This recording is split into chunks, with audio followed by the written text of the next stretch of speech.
नमस्कार दोस्तों, स्वागत है आपका फिर से इस यूट्यूब चैनल में। देखिए दोस्तों, 24 अगस्त 2021 को जो परीक्षा संपन्न हुई है यूपी ट्रिपल एससी पैट की, उसका ये सेकंड शिफ्ट का मैं सॉल्यूशन लेकर आ गया हूं और मेरे पास सीरीज ए है और ये सेकंड शिफ्ट का पेपर है दोस्तों। तो आप इससे मिलान कर लीजिएगा और मैं बिल्कुल 99% इसका सॉल्यूशन आपको दे रहा हूँ। देखिए दोस्तों, वैसे तो जो पैराग्राफ के क्वेश्चन हैं उनके जो विकल्प हैं वे एक दूसरे से कुछ मिलते जुलते हैं, तो हो सकता है उनमें कुछ मिस्टेक हो जाए, लेकिन जब आयोग आंसर देगा तो आप उससे परफेक्टली मिला सकते हैं। लेकिन फिर भी मैंने बहुत अच्छी तरह से कोशिश की है कि आपका आंसर कोई भी इसमें मैं गलत ना करूं। तो आइए मिलाते हैं। ये सीरीज ए है दोस्तों और चलते हैं पहले क्वेश्चन पे। आप अपने पेपर से मिला सकते हैं और देख सकते हैं कि आपने कितना सही किया है। तो आइए दोस्तों, पहला क्वेश्चन है, निम्नलिखित किस क्रम में भारत आए। तो देखिए दोस्तों, सबसे पहले फाहियान आए थे चंद्रगुप्त द्वितीय के कार्यकाल में, विक्रमादित्य के, और फिर आए हवेनसांग हर्ष के काल में, और फिर लास्ट में जहांगीर के काल में टॉमस रो। तो इस तरह इसका आंसर हो जाएगा दोस्तों सी। दूसरा है दोस्तों, सिराजुद्दौला किस युद्ध में अंग्रेजों से पराजित हुआ था। तो इसका आंसर है दोस्तों प्लासी के युद्ध में, जो 1757 में हुआ था। क्वेश्चन 3, इनमें से कौन हड़प नीति का कट्टर समर्थक था। तो इसका आंसर है दोस्तों बी, लॉर्ड डलहौजी। इसने हड़प नीति का जो है अपनाई थी और भारतीय राज्यों को हड़प नीति के तहत अपने अंग्रेजी साम्राज्य में मिला लिए थे। नेक्स्ट है दोस्तों, भारतीय इतिहास में धन्वंतरी कौन थे। तो चंद्रगुप्त विक्रमादित्य की सभा को सुशोभित करने वाले प्रसिद्ध चिकित्सक थे। इसका आंसर है बी। नेक्स्ट है दोस्तों क्वेश्चन नंबर 5, मौर्यकालीन भारत के विवरण वाली इंडिका के लेखक थे। तो ये तो बहुत बार आपने दोस्तों पढ़ा होगा। इसके इंडिका के लेखक थे मेगास्थनीज, जो चंद्रगुप्त मौर्य के कार्यकाल में थे। क्वेश्चन 6, साइमन कमीशन किस वर्ष भारत में प्रथम बार आया था। तो इसका आंसर है दोस्तों 1928। 1927 में वहाँ से चला था और भारत में 1928 में पहुँचा था। नेक्स्ट है 7वां, भारतीय राष्ट्रीय कांग्रेस द्वारा किस अधिवेशन में ऐतिहासिक पूर्ण स्वराज्य का प्रस्ताव पारित किया गया था। तो ये था 1929 लाहौर में, और इसकी अध्यक्षता की थी जवाहरलाल नेहरू ने। यह आगे मिलान करना है दोस्तों। तो INA जो थे सुभाष चंद्र बोस, गदर पार्टी लाला हरदयाल, मित्र मेला VD सावरकर, और होम रूल लीग से जो जुड़े हुए थे एनी बेसेंट। तो इसका आंसर हो जाएगा बी। नेक्स्ट है दोस्तों, निम्न में से किसने महात्मा गांधी के खिलाफत आंदोलन से जुड़ने का विरोध किया। तो इसका आंसर है दोस्तों सी, मोहम्मद अली जिन्ना। नेक्स्ट, इनमें से कौन सा क्रांतिकारी संगठन काकोरी षड्यंत्र केस में शामिल था। तो ये HRA था, जिसकी स्थापना कानपुर में 1925 में हुई थी। चंद्रशेखर आज़ाद इसके कार्यकारी सदस्य थे। तो 10वें का होगा डी। नेक्स्ट है दोस्तों 11, नागार्जुन सागर बांध किस नदी पर बना है। तो ये कृष्णा नदी पर बना है, आंध्र प्रदेश में। नेक्स्ट, माउंट एवरेस्ट पर प्रथम बार चढ़ाई किस वर्ष की गई। तो ये इसका आंसर होगा बी, 1953 में। क्वेश्चन नंबर 13, भरतपुर में स्थित पक्षी अभयारण्य राष्ट्रीय उद्यान का क्या नाम है। तो इसका नाम है दोस्तों केवलादेव घाना राष्ट्रीय उद्यान, आंसर सी। भिलाई इस्पात संयंत्र के लोहयस्क का स्रोत है। तो ये दिल्ली राजहरा, आंसर ए। दिए गए दर्रों और उनके स्थानों में ये देखना है दोस्तों कि कौन सा सही नहीं है। तो जो जिला और बुर्जिल जम्मू कश्मीर में है, बिल्कुल ठीक है। बारालाचा और सिपकिला ये हिमाचल में है, उत्तर प्रदेश में नहीं है। और तीसरा थागला, नीति, पास और लिपुलेख ये उत्तरांचल में है, हिमाचल में नहीं है। चौथा नाथुला और जेलेपला सिक्किम में है, ये ठीक है। तो पहला और चौथा ठीक है, और 2 और 3 इसमें सुमेलित नहीं है। तो इसका आंसर होगा बी, 2 और 3। नेक्स्ट है दोस्तों, किसके बढ़ने के फलस्वरूप निजी निवेश में वृद्धि की अधिक संभावना होगी। तो इसका आंसर है सी, नई पूंजी पर अनुमानित प्राप्ति। नेक्स्ट है दोस्तों, भारत की राष्ट्रीय आय का आकलन करने वाली संस्था है। तो ये करती है केंद्रीय सांख्यिकी संगठन, CSO जो है वो राष्ट्रीय आय का आकलन करने वाली संस्था है। नेक्स्ट है 18, सेवा क्षेत्र का दूसरा नाम क्या है।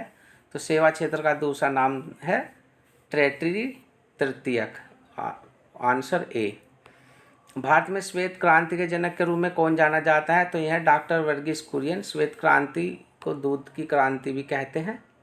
तो इसका आंसर होगा बी।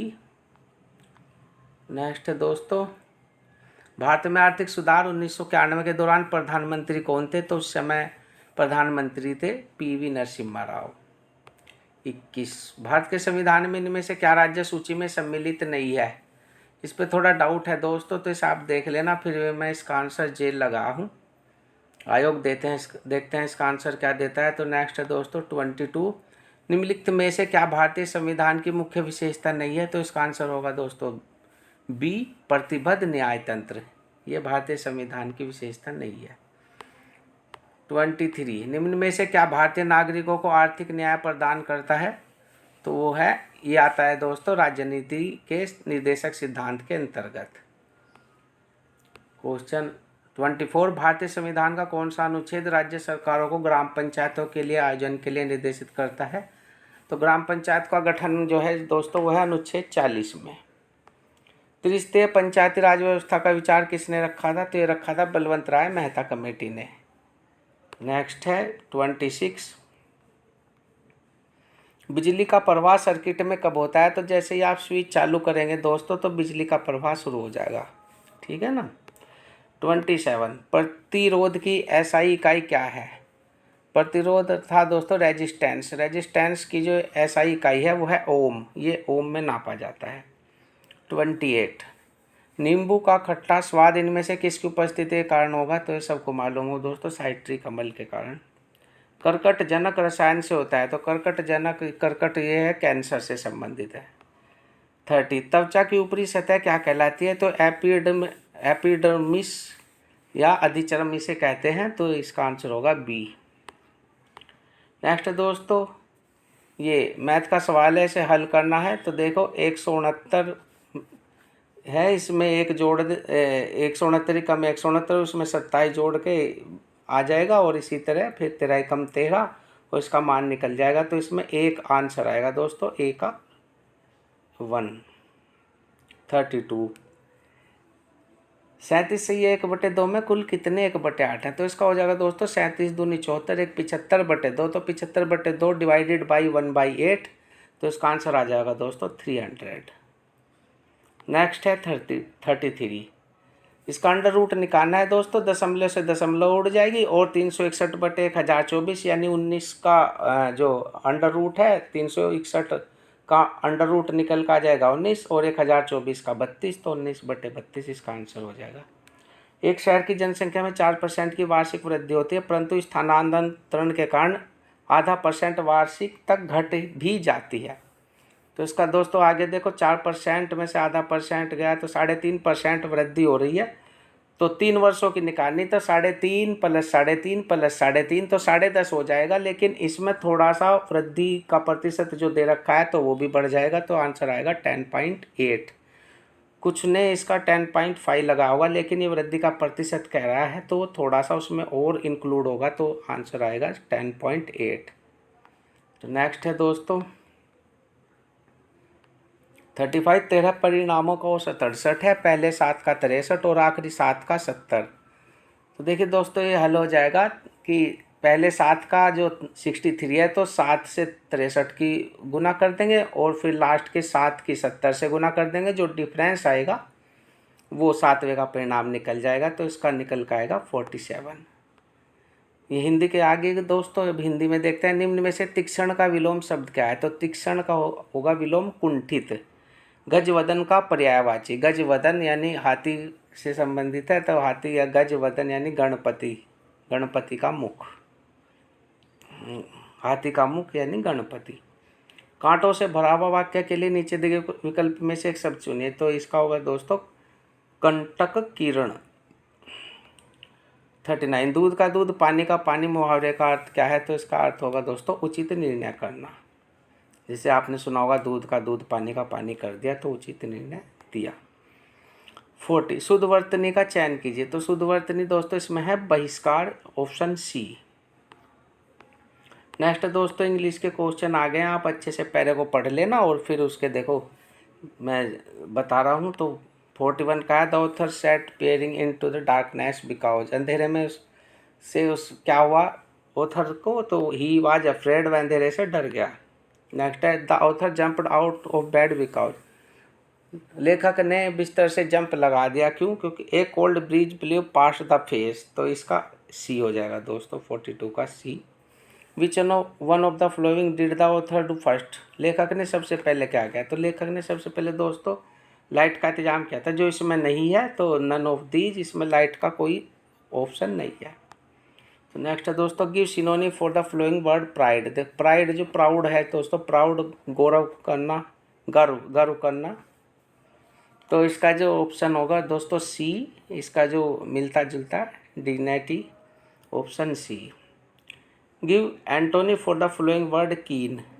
कीन देखिए दोस्तों, कीन जो क्लेवर यानी चतुरता से है, तो इसका जो अपोजिट होगा वो होगा डल, 46। तो कुत्ता, रेबीज, मच्छर। देखो कुत्ता अगर काटता है तो रेबीज रोग हो जाता है, तो मच्छर अगर काटेगा तो क्या होगा? मलेरिया। तो इसका हो गया दोस्तों ऑप्शन सी। उस शब्द का चयन कीजिए जो समूह के बाकी शब्दों से मेल नहीं खाता है।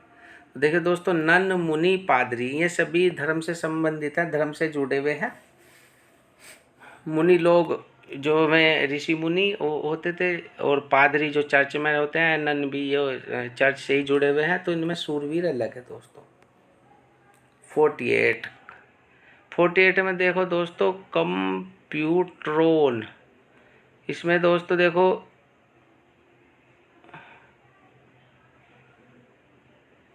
PUT, तो इसमें जो निकल का आएगा दोस्तों वो B आएगा। कंप्यूटरोन को लिखा जाता है PMO, तो इसमें देखो लास्ट के जो हैं RONE वो उल्टे कर दिए, RONE, तो इसी तरह आप मिला लेना। और जो बीच के हैं TU सेम है इस तरह। और इसका स्टार्टिंग के जो हैं ये PMOC, ये भी उन्होंने उल्टे कर दिए, यहाँ ऊपर फर्स्ट लेके उल्टे कर दिए PMOC, तो इस तरह मिला लेना दोस्तों, निकल का आ जाएगा। एक आदमी ने एक महिला से कहा, तुम्हारी माँ के पति की बहन मेरी बुआ है। वह महिला उस आदमी से किस प्रकार संबंधित है? तो इसका निकाल लेना दोस्तों, निकल का आ जाएगा, सिस्टर आ रहा है इसका, ऑप्शन डी। यदि 18 फरवरी 2005 को शुक्रवार है तो 18 फरवरी 2007 को कौन सा दिन होगा? तो देखिए दोस्तों बहुत सिंपल है, नेक्स्ट एक दिन जोड़ते चले जाओ। 2005 को अगर शुक्रवार है तो 2006 को शनिवार होगा, और 2007 को रविवार होगा। ठीक है, इसमें लीप वर्ष नहीं, अगर लीप वर्ष होता तो एक दिन आगे जंप ले लेता। तो सीधा है बिल्कुल, 5 में शुक्रवार, 6 में शनिवार और 7 में रविवार, तो इसका संडे होगा, 50 का ए। 51, भारत के उस प्रथम राज्य का नाम क्या है जिसने अपने सभी निवासियों को स्वास्थ्य बीमा प्रदान किया है? तो दोस्तों करंट का सवाल है, इसका आंसर है राजस्थान। 52, RBI ने 22 जुलाई 2021 से किस भुगतान तंत्र को नए कार्ड जारी करने पर प्रतिबंध लगा दिया है? तो दोस्तों RBI ने मास्टर कार्ड पे प्रतिबंध लगा दिया है। RBI का कहना है कि अभी इसे रोक लेते हैं, कुछ इनकी संख्या ज़्यादा हो गई है। नेक्स्ट 53, योग के बारे में जागरूकता बढ़ाने के उद्देश्य से भारत में किसके द्वारा मोबाइल ऐप नमस्ते योग शुरू किया गया है? तो यह आयुष मंत्रालय द्वारा शुरू किया गया था दोस्तों। नेक्स्ट है 54, टोक्यो पैरालंपिक्स 2021 में किसको भारतीय दल के ध्वजवाहक के लिए नामित किया गया है? तो इसका ऑप्शन है बी, मरियप्पन थंगवेलु। 55, 2021-22 के दूसरे क्वार्टर के लिए सुकन्या समृद्धि खाते की ब्याज दर क्या है? तो इसकी ब्याज दर आई है दोस्तों, जो सुकन्या जो खाते खुले थे उसकी ब्याज दर जो है वो 7.6% है, 55 का ए। भारतीय सेना ने कश्मीर में अपनी एक फायरिंग रेंज का नाम बॉलीवुड अभिनेत्री के नाम पर रखा है, उसका नाम है विद्या बालन। विद्या बालन के नाम पर फायरिंग रेंज का नाम रखा है दोस्तों। वर्ष 2021 के लिए किस देश का पासपोर्ट विश्व में सबसे शक्तिशाली पासपोर्ट की श्रेणी में सबसे ऊपर है? तो इसका है जापान। तमिलनाडु विधानसभा 2021 का चुनाव किस राजनीतिक दल ने जीता? तो ये जीता था दोस्तों DMK पार्टी ने। 59, वैश्विक शांति सूचकांक 2021 में कौन सा देश शीर्ष पर है? तो ये रैंक 1 पे है, इसमें आइसलैंड। 60, कौन सी राज्य सरकार ने मुख्यमंत्री दलित सशक्तिकरण योजना को लागू किया है? तो इसका आंसर है दोस्तों ए, तेलंगाना ने। 62। निम्न में से किस देश को थंडर ड्रैगन की भूमि के नाम से जाना जाता है? तो इसका आंसर है दोस्तों बी, भूटान। रियाद किस देश की राजधानी है? तो ये तो बहुत ही आसान सा क्वेश्चन है दोस्तों, सऊदी अरब की। नेक्स्ट, क्षेत्रफल की दृष्टि से भारत का निम्न में से कौन सा राज्य सबसे छोटा है? तो क्षेत्रफल की दृष्टि से पूछा है दोस्तों, तो सबसे छोटा है गोवा। और जनसंख्या की दृष्टि से पूछते तो सिक्किम इसका आंसर होता है। राज्यसभा के चुने हुए सदस्यों का कार्यकाल कितने वर्ष का होता है? तो राज्यसभा के जो सदस्यों का कार्यकाल होता है दोस्तों वो 6 वर्ष होता है। विश्व में संयुक्त राष्ट्र दिवस कब मनाया जाता है? ये मनाया जाता है दोस्तों 24 अक्टूबर को। अंतर्राष्ट्रीय न्यायालय कहाँ स्थित है? ये हेग में है। विश्व प्रसिद्ध खुजराहो मूर्ति कला कहाँ है? तो खुजराहो के मंदिर हैं दोस्तों मध्य प्रदेश में, जो चंदेल शासकों ने बनाए थे। प्रसिद्ध नबकालोबारा उत्सव किस राज्य में संबंध है, किस राज्य में मनाया जाता है? तो ये उड़ीसा में। निम्न में से कौन सी एक हरित गृह गैस नहीं है? तो इसका आंसर है दोस्तों नाइट्रोजन। अर्जुन पुरस्कार किस लिए दिए जाते हैं? ये खेल के क्षेत्र में उत्कृष्ट प्रदर्शन के लिए दिए जाते हैं। नेक्स्ट है दोस्तों, देखिए पैराग्राफ आधारित क्वेश्चन है और पैराग्राफ के जो ऑप्शन हैं वे एक दूसरे से मिलते हुए हैं, तो फिर भी मैंने बहुत कोशिश करके बार बार पैराग्राफ पढ़ के ये आंसर मिलाए हैं, लेकिन आयोग इनका क्या आंसर देगा ये तभी पता चल पाएगा। उपयुक्त गंधांश में प्रयुक्त स्पृहणीय शब्द का क्या अर्थ है? तो इसका अर्थ होता है दोस्तों प्राप्त करने योग्य। उपयुक्त गंधांश में लेखक ने मुख्य रूप से क्या बताया है? तो उन्होंने बताया महात्मा गांधी के नेतृत्व में राष्ट्रीय आंदोलन कैसा था। 73। उपयुक्त गंधांश के लेखक का उद्देश्य क्या था? लेखक का उद्देश्य था भारतीय स्वतंत्रता संग्राम की विशेषता बताना। 74। धर्मनिरपेक्षता से अभिप्राय है? तो देखिए दोस्तों इसमें ए और डी सेम ऑप्शन लग रहे हैं, फिर भी इसका यह है मैं ए लगा हूँ, सभी धर्मों का आदर करना। नेक्स्ट है, कैसे माना जाए कि हमारा स्वतंत्रता संग्राम जनतांत्रिक था? इसका आंसर है दोस्तों डी, इसमें सभी जातियों वर्गों धर्मों के लोगों ने भाग लिया था। नेक्स्ट है दोस्तों 76 से 80 तक, इसमें भी पैराग्राफ के क्वेश्चन है, तो इसे देखते हैं। मानव को सृष्टि का लघु रूप माना गया है क्योंकि मानव मन में जो घटित होता है वही सृष्टि में होता है। Option A. वैज्ञानिक दृष्टि का अपेक्षाकृत अभाव होता है साहित्यकार में। 78। मानव शरीर को यंत्रवत कहा गया है क्योंकि मानव शरीर यंत्र की भांति लावण्यमय होता है। Option B. शल्य चिकित्सकों द्वारा स्वीकार की गई दायित्वपूर्ण चुनौती थी? इसका सी होगा दोस्तों, अंग प्रत्यारोपण द्वारा शरीर को सामान्य बनाना। अनुच्छेद में प्रयुक्त निरामय शब्द का पर्याय है? निरामय शब्द का अर्थ होता है दोस्तों स्वस्थ अथवा निरोग, तो ऑप्शन बी। नेक्स्ट है दोस्तों, ये ग्राफ दे रखा है और इसके जो क्वेश्चन है में करने हैं। तो ये कह रहा है कि उत्पादन अधिकतम स्तर तक इस वर्ष घटा। उत्पादन सबसे ज़्यादा किस वर्ष घटा? तो देखिए दोस्तों ग्राफ से साफ दिखाई दे रहा है 98 था और फिर एकदम 60 आ गया, तो 2015-16 में सबसे ज़्यादा घटा। नेक्स्ट है, उत्पादन में पिछले वर्ष की तुलना में वर्ष के दौरान अधिकतम वृद्धि हुई। तो दोस्तों ये कह रहा कि अधिकतम वृद्धि कब हुई? तो देखते हैं। देखो दोस्तों इसी तरह यह है, अधिकतम वृद्धि जो हुई वो 2012-13 में 55 थी और 2013-14 में बढ़ के एकदम 90 हो गई। तो अधिकतम वृद्धि जो हुई 2013-14 में हुई है।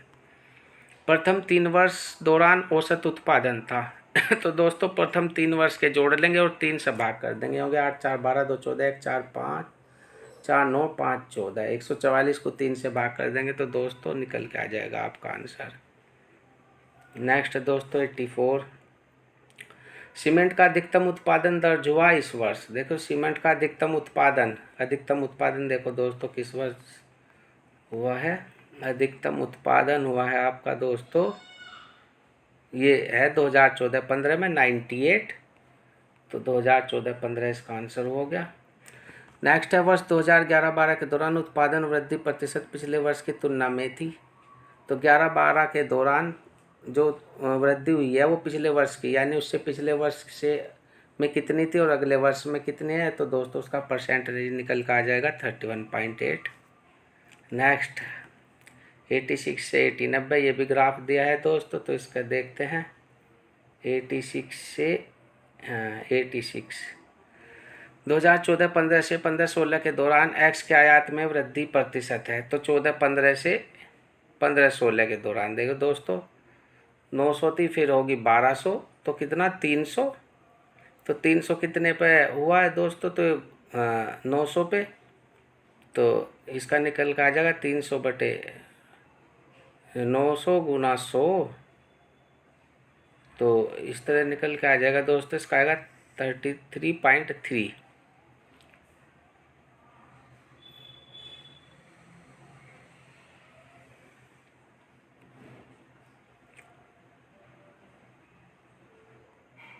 तो नेक्स्ट है दोस्तों 87। सभी वर्षों के लिए वर्ष एक्स के आयात की वृद्धि औसत है। सभी वर्षों के लिए, तो सभी वर्षों का निकाल लेंगे दोस्तों।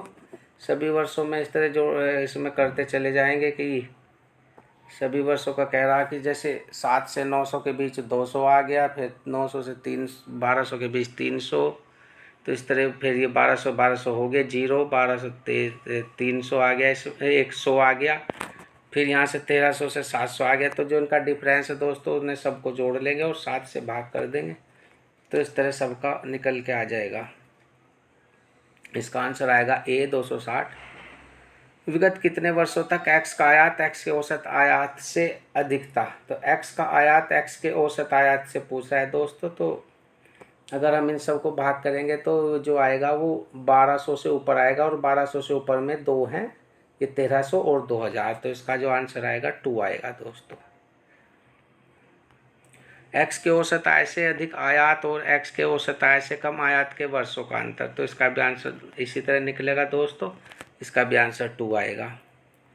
वर्ष 2018-19 के दौरान एक्स के आयात में प्रतिशत वृद्धि सभी वर्षों के एक्स के आयात के उसके औसत से कितनी है। तो 2018-19 के दौरान पूछ रहा है दोस्तों, 18-19 के दौरान 2000 थी, एक्स के आयात में प्रतिशत वृद्धि सभी वर्षों के एक्स के आयात के उसके औसत से कितनी है। तो ये जो है दोस्तों, इसमें 700 है और बाकी में कितनी है वो सब जोड़ के निकाल के आएगा, तो 64.38 आ जाएगा इसका।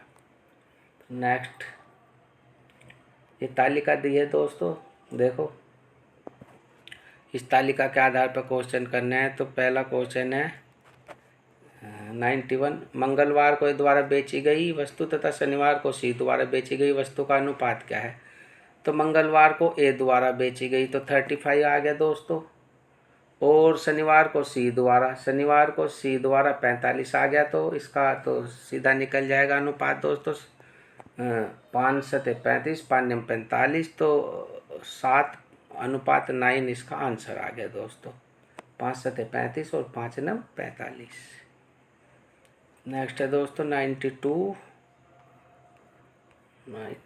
सोमवार को डी द्वारा बेची गई वस्तु शनिवार को सी द्वारा बेची गई वस्तु का कितना प्रतिशत थी। तो देखो दोस्तों, सोमवार को डी द्वारा बेची गई, सोमवार को डी द्वारा 20, और शनिवार को सी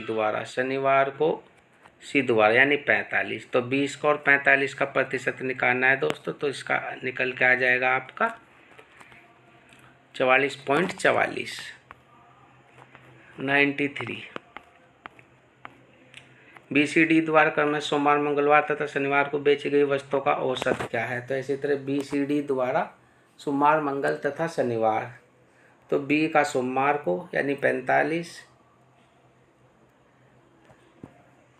और सी का मंगलवार को तो 48, और दोस्तों इसका डी का शनिवार को, तो डी का शनिवार को 40।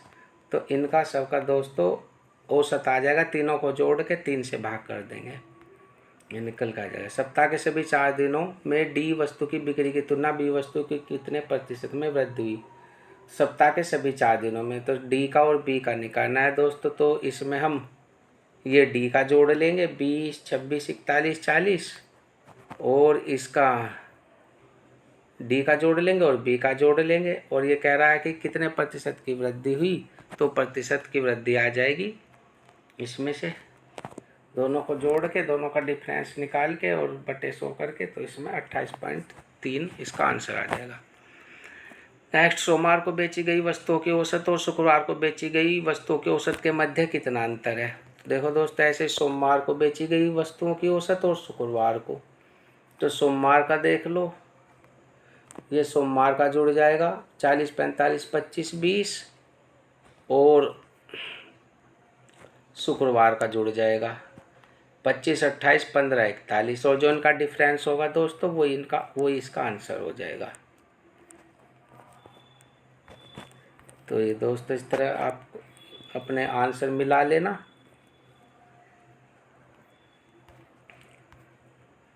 नेक्स्ट है दोस्तों 96 से 100, ये फिर ग्राफ आ गया दोस्तों। तो इसमें फिर देखते हैं, गेहूं उत्पादन में किस वर्ष के दौरान गिरावट देखी गई। तो गेहूं में देखो दोस्तों किस साल गिरावट आई। देखो जहां बढ़ रहा है वहां से देखो तो 2013-14 में देखो दोस्तों गिरावट आई। 12-13 में 71 12 था और 13-14 में 70-56 हो गया। तो 13-14 में गिरावट शुरू हो गई थी दोस्तों। तो इसका ये जगह, इनमें से किस फसल में 2013-17 के मध्य उत्पादन में लगातार वृद्धि दर्ज की गई। यानी दोस्तों इसका कहने का मतलब है कि जिसमें घटोतरी हुई नहीं, केवल बढ़ोतरी हुई लेकर 13 से और 17 तक, तो देखना है दोस्तों। तो गेहूं में भी घटोतरी होगी दोस्तों और चावल में भी घटोतरी आ रही है। बाजरा दोस्तों बढ़ता चला गया, 13 से लेकर 17 तक बाजरे में कहीं घटोतरी नहीं हुई, बढ़ता ही चला गया। तो इसका आंसर होगा बाजरा। नेक्स्ट है दोस्तों 98, 2010-11 से 16-17 की अवधि में मध्य आलू का औसत उत्पादन कितना था। तो दोस्तों वो आलू का जोड़ के सारा वो उससे भाग कर देंगे, जितने इसके आइटम है 7 से भाग कर देंगे तो आंसर निकल के आ जाएगा। 16-17 के मध्य में से किस फसल के उत्पादन में पिछले वर्ष की तुलना में गिरावट दर्ज की गई। तो पिछले साल की तुलना में जो गिरावट दर्ज की गई है दोस्तों वो देखना है हमें। 16-17 के मध्य इनमें से किस फसल के उत्पादन में 16-17 में देखना है। देखो तो दोस्तों गेहूं में तो बढ़ोतरी हुई है, चावल में घटोतरी होगी दोस्तों। 826 था और फिर 812 रह गया। तो इसका आंसर दोस्तों 100। आलू का उत्पादन 2015-16 में 2010-11 का अंदाजा कितना गुना है। तो 15-16 में देखो दोस्तों कितना है और 2010-11 में कितना है। तो 15-16 में है दोस्तों आलू 400 और 2010-11 में कितना है, 2010-11 में है 210। तो देखो दोस्तों लगभग 2 गुना के करीब इसमें वृद्धि हुई, 2 गुने से थोड़ी कम। ये निकल के आ जाएगा दोस्तों। इसी तरह 400/210 करके निकल के आ जाएगा। तो पूरा दुगना तो बढ़ा नहीं दोस्तों, अगर दुगना बढ़ता तो 420 हो जाता, 210 का दुगना, तो उससे कुछ कम हुआ है। तो इसी अंदाजा लगा के हम इसका जो आंसर आया है वो 1.90 आया है। तो ये था दोस्तों यूपी पैट 2021 का सेकंड शिफ्ट का सीरीज ए का सोल्ड पेपर। आप अपने आंसर इससे मिला लेना दोस्तों। नमस्कार। और चैनल को सब्सक्राइब नहीं किया तो चैनल को सब्सक्राइब अवश्य कर देना। तो दोस्तों नमस्ते।